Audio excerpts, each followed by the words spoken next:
नमस्कार मित्रांनो, आज बघा आपण इथं नगरमध्ये आलेलो आहोत। इथं SBI चौकामध्ये यांनी आपल्याला कॉन्टॅक्ट करून हे आलेले आहेत। पहिले यांनी आपलं औषध नेलेलं आहे त्यांच्या घरच्यांसाठी। आज त्यांनी आपल्याबरोबर कॉन्टॅक्ट केलं आहे आणि हे बघा त्यांनी औषध घेऊन चाललेले आहे ते। हे बघा, कुठून आले तुम्ही? नागपूर। हे बघा, हे नागपूरहून आलेले आहेत। हे एक्समॅन आहेत आणि त्यांना सुद्धा कसा त्रास आहे तुम्हाला? हां मला यांची ॲड मला इंस्टाला दिसली आणि यांच्याशी कॉन्टॅक्ट केली।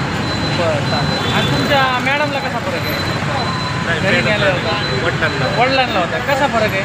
त्यांना पण पडलाय ना फरक? ओके। बघा मित्रांनो, हे आपलं जे नवीन आहे वनदेव मूळव्याध आयुर्वेद सेंटरचं तुम्हीच बघा रिझल्ट कसा आहे। हे स्वतः आपल्याकडे आलेले आहे तिथे आणि खरंच मला पण बरं वाटतं की आपण काहीतरी करतोय ते खरंच मार्गी लागतंय। थँक्यू, धन्यवाद।